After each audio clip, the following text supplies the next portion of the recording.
Hello guys, welcome back to Albin's opinion. And കുറേ നാൾക്ക് ശേഷമാണ് ഒരു വീഡിയോ ഇടുന്നത്. എന്ത് ചെയ്യാനാണ്, ഞാൻ എൻ്റെ ഇൻസ്റ്റാഗ്രാം ഫോളോ ചെയ്യുന്നവർക്ക് അറിയാം, എൻ്റെ കുറച്ച് ഫ്രണ്ട്സിനും അറിയാം. ഞാനൊരു ബുക്ക് എഴുതുന്നുണ്ട്. അപ്പോൾ അതിൻ്റെ തിരക്കിലും കാര്യങ്ങളൊക്കെ ആയിട്ടാണ്, ഇപ്പോഴും അതിൻ്റെ തിരക്കിലാണ്. പക്ഷെ എന്നാലും ഇന്നിറങ്ങി ഈ സാധനം റിയാക്ട് ചെയ്യാതിരിക്കാൻ പറ്റൂല ഗൈസ്. കാരണം ദൃശ്യം 3 അതിൻ്റെ ടീസർ വന്നിരിക്കുകയാണ്. ഇന്നലെ ഉച്ചയ്ക്ക് വന്നു. ഞാൻ ഇന്നലെ ഉച്ചയ്ക്ക് സത്യം പറഞ്ഞാൽ രാവിലെ വരെ ഞാൻ ഇത് ഓർമ്മയിലുണ്ടായിരുന്നേ. ഉച്ചയ്ക്ക് ഞാൻ കളിച്ചുകൊണ്ടിരിക്കുന്ന ടൈമിൽ എൻ്റെ ഫ്രണ്ടാണ് പറയുന്നത്, എടാ ടീസർ വന്നിട്ടുണ്ടെന്ന്. അന്ന് കാണാമെന്ന് ഓർത്ത്, പക്ഷെ പിന്നെ എന്നാലും റിയാക്ട് ചെയ്യുന്ന സമയത്ത് നമുക്ക് കാണാമെന്ന് വെച്ചു. പിന്നെ ഡിസൈഡ് ചെയ്ത് റിയാക്ട് ചെയ്യാമെന്ന്. അതുകൊണ്ടാണ് ഇപ്പോൾ കാണാൻ പോകുന്നത്. എന്താണ് ഇനി മൂന്നാം ഭാഗത്തിൽ ഇവർ വെച്ചേക്കുന്നതെന്ന് ജിത്തു ജോസഫിനും ദൈവത്തിനും മാത്രമേ അറിയത്തുള്ളൂ. നമുക്ക് നോക്കാം, വരുൺ തിരിച്ചു വരുമോ. ഇനി വരുൺ മറ്റേ വാഴ ഇറങ്ങിയ ടൈമിൽ കുറേ ട്രോളൊക്കെ ഉണ്ടായിരുന്നല്ലോ. ദൃശ്യം 3 നമുക്ക് രണ്ടാമതൊരു മോനൂടി ഉണ്ടെന്നൊക്കെ ഉള്ളൊരു ട്രോളും കാര്യങ്ങളൊക്കെ ഉണ്ടായിരുന്നു. പക്ഷേ എന്താണ് ഇനി അവർ സ്റ്റോർ ചെയ്തേക്കുന്നത് നമുക്കറിയില്ല. 1 minute 50 seconds അത്രേ ഉള്ളൂ ടീസർ. ഷോർട്ടാണ്. എന്താണ് അവർ വെച്ചേക്കുന്നതെന്ന് നമുക്ക് നോക്കാം. Let's watch. Use earphones four better experience. ഞാൻ വെറും ഒരു സാധാരണക്കാരനാണ്. 2013. എന്റെ ഭാര്യയും മക്കളും അടങ്ങുന്ന ഒരു കൊച്ചു ലോകം. ആ സ്വകാര്യതയിലേക്ക് ക്ഷണിക്കപ്പെടാതെ ഒരു അതിഥി വന്നു. ഞങ്ങളുടെ കുടുംബം ശിഥിലമാക്കാൻ ഇനി ഒരിക്കലും തിരിച്ചു വരില്ല എന്ന ഉറപ്പോടെ എന്നേക്കുമായി ആ അതിഥിയെ ഞങ്ങൾ മടക്കി അയച്ചു. It's like a case that is closed, but will never close. സത്യത്തിൽ നമ്മൾ അയാളെ അല്ല നിരീക്ഷിച്ചുകൊണ്ടിരുന്നത്, അയാൾ നമ്മളെയാണ്.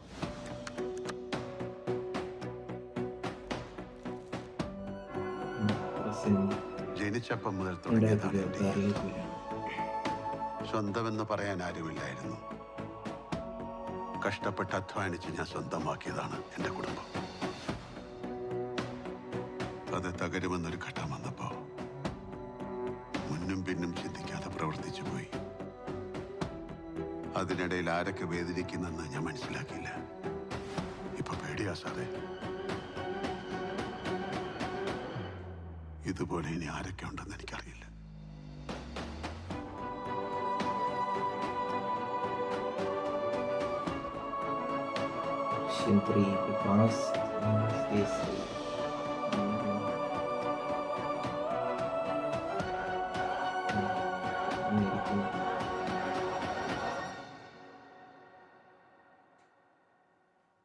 ജിത്തു ജോസഫ് 21 May 2026. സംഭവം സെയിം ടെക്നിക്കൽ ക്രൂ തന്നെയാണ്. നമ്മൾ ലാസ്റ്റ് 2 ഭാഗത്തിൽ വരുന്ന സെയിം ടെക്നിക്കൽ ക്രൂ തന്നെയാണ് ചെയ്തേക്കുന്നത്. ആൻഡ് ടീസറിനകത്തൊരു റീക്യാപ്പ് പോലെയാണ് നമുക്ക് തരുന്നത്. ലാസ്റ്റ് പ്രീവിയസ് 2 പാർട്സിൽ നടന്ന കഥകൾ നമ്മൾക്ക് ഒന്നുകൂടി ഇങ്ങനെ പറഞ്ഞു തരികയാണ്. ആൻഡ് എന്താണ് ഇനി വരാൻ പോകുന്നത്, ഇനി ഇതിനകത്ത് എന്താണ് പറയാനുള്ളതെന്നാണ് ഞാൻ ചിന്തിക്കുന്നത്. കാരണം ഈവൻ 1 തീർന്ന ഒരു ഇതിലാണെങ്കിലും ഒരു പ്രോപ്പർ കൺക്ലൂഷൻ തന്നെയായിരുന്നു. ആൻഡ് വീണ്ടും സെക്കൻഡ് പാർട്ട് വന്നപ്പോഴും ഈ സെയിം ചിന്ത തന്നെയായിരുന്നു, അവരെന്താണ് ഇനി കാണിക്കാൻ പോകുന്നത്.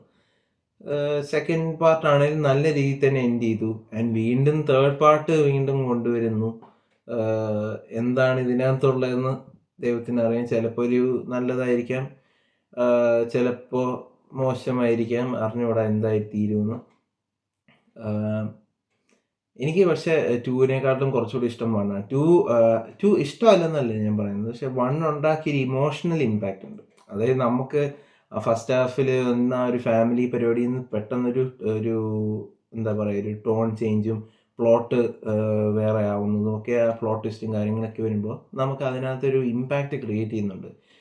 2-ൽ എനിക്ക് ആ ഒരു ഇമ്പാക്റ്റ് ഫീൽ ചെയ്തില്ലെന്നുള്ളതാണ്. അത് പിന്നെയും കുറച്ചുകൂടി അവർ എങ്ങനെയാണ് അവർ ആ ഒരു ഫാമിലി മുന്നോട്ടേക്ക് പോയത് എന്നുള്ളൊരു സംഭവമാണ് കാണിക്കുന്നത്.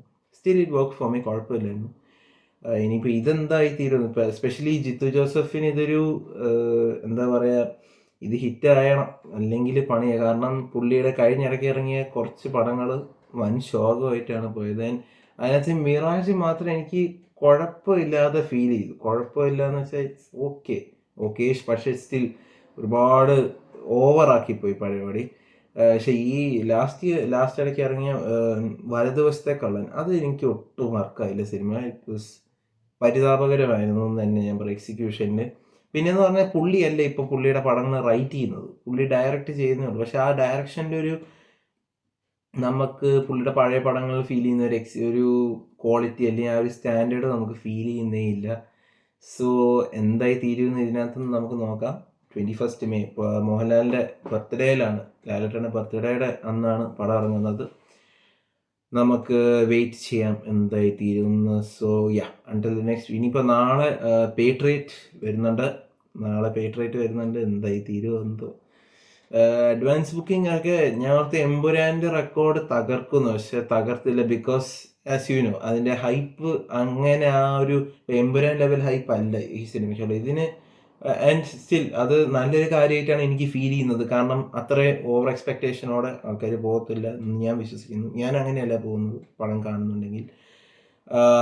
അപ്പോൾ എനിക്ക് അതിനകത്ത് other than Mohanlal Mammootty factor അതല്ലാണ്ട് തന്നെ കുറേ ഫാക്ടേഴ്സ് ഉണ്ട് എനിക്ക് സിനിമയ്ക്കകത്ത്. മഹേഷ് നാരായണൻ്റെ സ്റ്റോറിയും പുള്ളി എക്സിക്യൂട്ട് ചെയ്യുന്നൊരു പടമാണ്, പുള്ളി ഡയറക്റ്റ് ചെയ്യുന്ന പടമാണ്. അപ്പോൾ അതിൻ്റേതായിട്ടുള്ള കണ്ടന്റ് ഡ്രിവൺ ആയിരിക്കും എന്നാണ് എൻ്റെ വിശ്വാസം. ആൻഡ് ആ ഒരു കാഴ്ചപ്പാടിലാണ് ഞാൻ ആ പടം കാണാൻ പോകുന്നത്. I'm not going for any fan service പരിപാടി, അതിനകത്തേക്കൊന്നുമല്ല ഞാനത് ചിന്തിച്ചിട്ടല്ല പോകുന്നത്. It is going to be a content driven ഒരു സ്പൈ എസ്പിയോണേജ് പരിപാടി. സോ അതിനും ഞാൻ എക്സൈറ്റഡ് ആണ്. I'm super excited. So until the next video, bye guys.